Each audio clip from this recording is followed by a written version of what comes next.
अध्याय 5 कर्मयोग कृष्ण भावना भावित कर्म। अर्जुन ने कहा, हे कृष्ण, पहले आप मुझसे कर्म त्यागने के लिए कहते हैं और फिर भक्ति पूर्वक कर्म करने का आदेश देते हैं। क्या आप अब कृपा करके निश्चित रूप से मुझे बताएंगे कि इन दोनों में से कौन अधिक लाभप्रद है?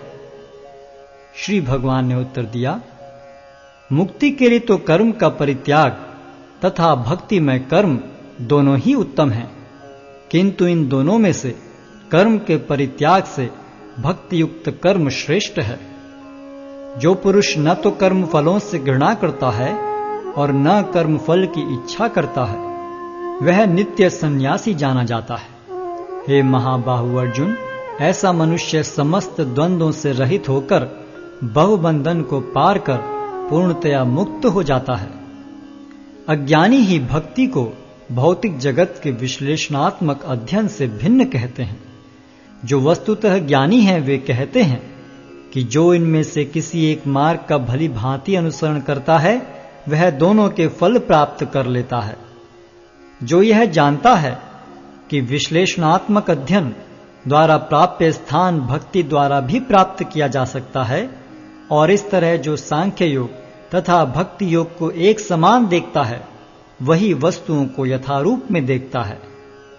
भक्ति में लगे बिना केवल समस्त कर्मों का परित्याग करने से कोई सुखी नहीं बन सकता, परंतु भक्ति में लगा हुआ विचारवान व्यक्ति शीघ्र ही परमेश्वर को प्राप्त कर लेता है। जो भक्ति भाव से कर्म करता है, जो विशुद्ध आत्मा है और अपने मन तथा इंद्रियों को वश में रखता है, वह सबों को प्रिय होता है और सभी लोग उसे प्रिय होते हैं। ऐसा व्यक्ति कर्म करता हुआ भी कभी नहीं बंधता। दिव्य भावनामृत युक्त पुरुष देखते, सुनते, स्पर्श करते, सूंघते, खाते, चलते फिरते, सोते तथा श्वास लेते हुए भी अपने अंतर में सदैव यही जानता रहता है कि वास्तव में वह कुछ भी नहीं करता। बोलते, त्यागते, ग्रहण करते या आंखें खोलते बंद करते हुए भी वह यह जानता रहता है कि भौतिक इंद्रियां अपने अपने विषयों में प्रवृत्त हैं और वह इन सब से पृथक है। जो व्यक्ति कर्म फलों को परमेश्वर को समर्पित करके आसक्ति रहित होकर अपना कर्म करता है, वह पाप कर्मों से उसी प्रकार अप्रभावित रहता है जिस प्रकार कमल पत्र जल से अस्पृश रहता है। योगी जन आसक्ति रहित होकर शरीर, मन, बुद्धि तथा इंद्रियों के द्वारा भी केवल शुद्धि के लिए कर्म करते हैं। निश्चल भक्त शुद्ध शांति प्राप्त करता है, क्योंकि वह समस्त कर्मफल मुझे अर्पित कर देता है। किंतु जो व्यक्ति भगवान से युक्त नहीं है और जो अपने श्रम का फल कामी है, वह बंध जाता है। जब देहधारी जीवात्मा अपनी प्रकृति को वश में कर लेता है और मन से समस्त कर्मों का परित्याग कर देता है, तब वह 9 द्वारों वाले नगर में बिना कुछ किए कराए सुखपूर्वक रहता है। शरीर रूपी नगर का स्वामी देहधारी जीवात्मा न तो कर्म का सृजन करता है, न लोगों को कर्म करने के लिए प्रेरित करता है, न ही कर्म फल की रचना करता है। यह सब तो प्रकृति के गुणों द्वारा ही किया जाता है। परमेश्वर न तो किसी के पापों को ग्रहण करता है न पुण्यों को, किंतु सारे देहधारी जीव उस अज्ञान के कारण मोहग्रस्त रहते हैं जो उनके वास्तविक ज्ञान को आच्छादित किए रहता है। किंतु जब कोई उस ज्ञान से प्रबुद्ध होता है जिससे अविद्या का विनाश होता है, तो उसके ज्ञान से सब कुछ उसी तरह प्रकट हो जाता है जैसे दिन में सूर्य से सारी वस्तुएं प्रकाशित हो जाती हैं। जब मनुष्य की बुद्धि, मन, श्रद्धा तथा शरण सब कुछ भगवान में स्थिर हो जाते हैं, तभी वह पूर्ण ज्ञान द्वारा समस्त कलमश से शुद्ध होता है और मुक्ति के पथ पर अग्रसर होता है।